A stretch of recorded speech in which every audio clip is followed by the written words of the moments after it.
Today we're unboxing an iPhone 5S that should be running its original software version, iOS 7. I paid around $40 for this on eBay, so let's go ahead and get it opened up. Okay, and here we can see that this iPhone does include its original box. And from that, we can definitely tell that this is a silver model. The seller seems to have plastered this box with plenty of labels. Here on the back of the box, we're actually missing the sticker that would have included the serial number and IMEI. But the seller's labels here say that this is a 16GB model with iOS 7.0.4. So let's lift the lid from the box now.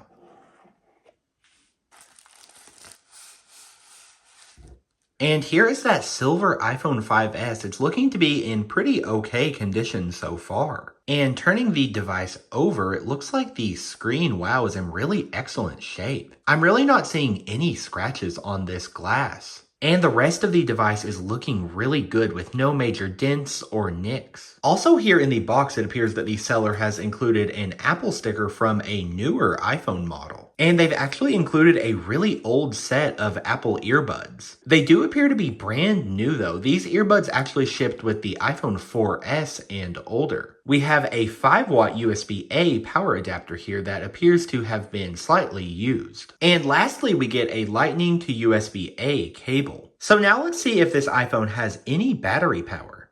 And it looks like it does. And perfect, we boot into the iOS 7 slide to set up screen. So let's go through that now.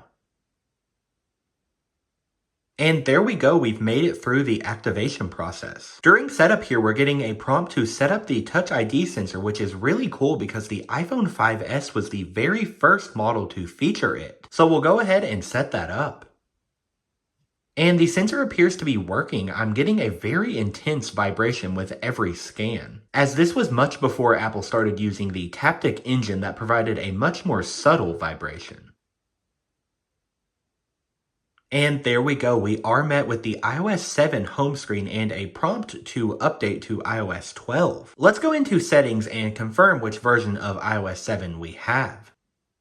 And okay, it looks like the seller was perfectly accurate. We do have 7.0.4. And that's really cool because these early versions of iOS 7 had some quirks that we will talk about. But first I want to take a second and get this iPhone cleaned up. Okay, well I got the iPhone 5S all cleaned up. And it came out looking really fantastic. I also got the box for the device all cleaned up so no more labels are on here. And I found out this iPhone has really good battery health. It's reported at 97% with only 122 cycles. So now let's talk about what this iPhone 5S was. This model was released in September 2013 alongside the iPhone 5C. And that was pretty significant. It was the first time Apple had released two new iPhones in the same year. But new isn't really a term that you would use to describe the iPhone 5C, as it was pretty much just an iPhone 5 in a plastic housing. The iPhone 5S was pretty much a typical S model upgrade. So it had a nearly identical design to the previous year's iPhone 5, but it brought a nice set of improvements as well as new features. So the big hallmark feature for this iPhone was the new Touch ID fingerprint sensor. It was really cool how Apple implemented this in the home button, and it made unlocking your iPhone so much faster than before. So you no longer had to take the time to input your 4-digit passcode every time you wanted to access your iPhone. I know it doesn't sound like that would take a lot of time, but it would definitely add up the more you unlocked your device every day. Touch ID was also safer than using that 4-digit passcode. Another huge improvement for the iPhone 5S was its processor. So this was the first smartphone ever to be powered by a 64-bit processor. And that was using Apple's dual-core A7 chip clocked at around 1.3 gigahertz. It was really cutting edge at the time, and it provided a huge performance boost over the A6. It was quoted to be 2 times faster in CPU and GPU processes. It was still paired to the same 1GB of RAM like the previous year's iPhone 5 though. Having that powerful A7 chip helped this iPhone receive software support all the way through iOS 12 in 2018. That version still performed pretty well here on the 5S, and it did receive security updates for several years beyond 2018. The rear camera on the 5S got a pretty cool upgrade too. It was still an 8 megapixel sensor, but it had a larger f2.2 aperture. That was compared to f2.4 on the previous iPhone 5. It could now record slow-mo video with 120 frames per second at 720p, and also it now featured a burst mode.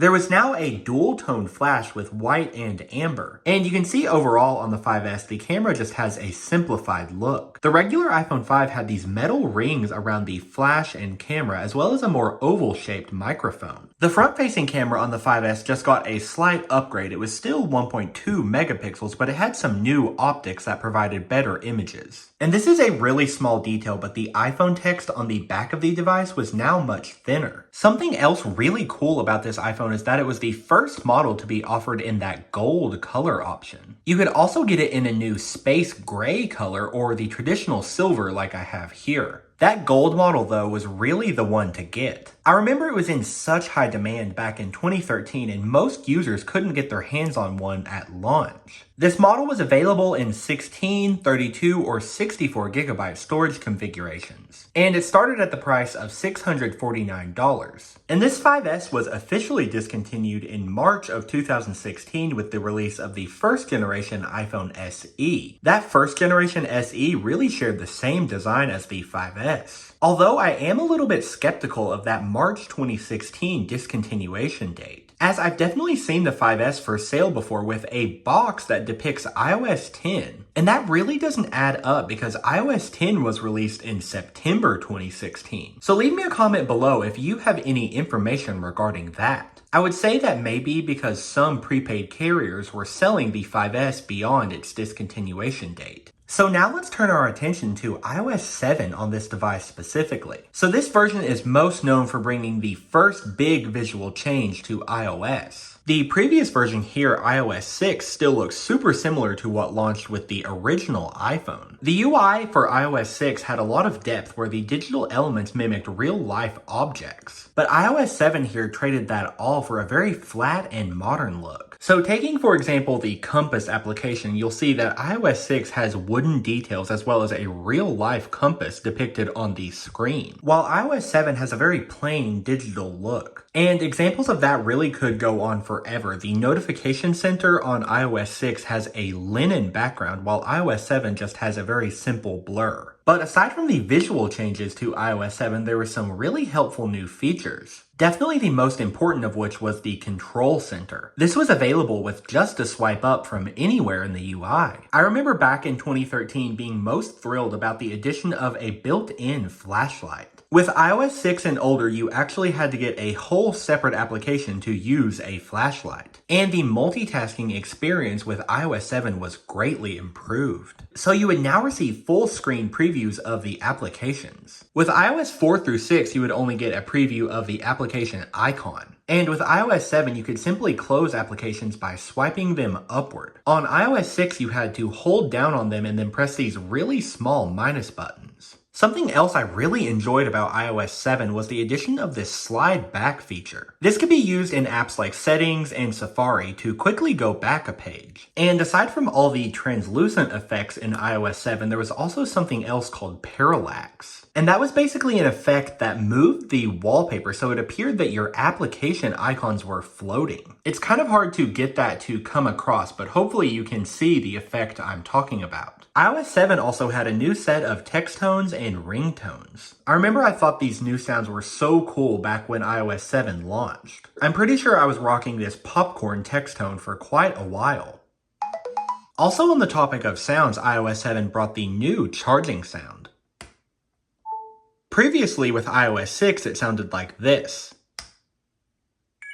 I also want to take a look at the default wallpaper selection for iOS 7. So this dynamic category was all new. You could choose from 7 colors here, and they all provided these dots that would move when you would tilt the device. You also had a really cool selection of still images. There are actually 33 here to choose from, and I pretty much think each one looks incredible. A lot of these were nature themed, but there was a good selection of abstract images as well. This space image was of course the default, but there's so many other cool choices here. I've always really liked this one, and I've also always been drawn to this one. Leave me a comment below and tell me your favorite iOS 7 wallpaper.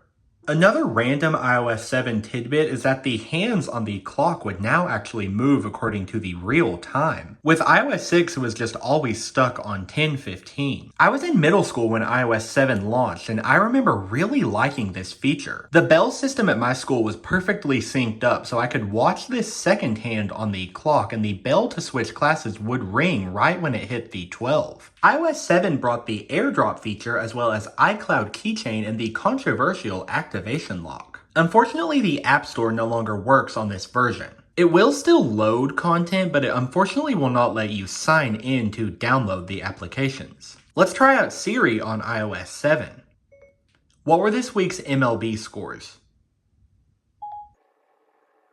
There are 23 MLB games between yesterday and today. And okay, Siri still works here on iOS 7. That is really cool, but I think I wish the App Store would work instead. And one last thing I want to talk about with iOS 7 is the quirks of the earlier versions. So with iOS 7.1, Apple made quite a number of changes, leaving the older 7.0 versions to be a bit more special. And to demonstrate some of those changes, I'm bringing in my space gray iPhone 5S on iOS 7.1.2. Like I said, these changes were made in iOS 7.1, so they'll apply to that version as well as 7.1.1 and 7.1.2. And the differences for the older versions can be found on 7.0 through 7.0.6. First off, there was a difference to the green color used in certain icons. The 7.0 versions had a much brighter green for phone, messages, and FaceTime. It was changed to a more muted tone in 7.1. Also, the animations were sped up a decent amount in 7.1. I'll demonstrate that now by opening Settings. And you'll see that again when closing the application. There's also an animation difference when opening the Control Center. On the 7.1 version it comes up and bounces, but on the 7.0 it just kind of slowly slides upward. There was also a difference to the slide to power off screens. So much more of a rounded look on 7.1 with a rectangular look on 7.0. So that pretty much concludes my look at this iPhone 5S running iOS 7.0.4. I'm really happy to have this device in my collection, although I am really hoping to find a gold model on iOS 7 someday. Leave me a comment below with your thoughts on this iPhone and iOS 7. Thank you so much for watching, and I'll see you guys in the next one.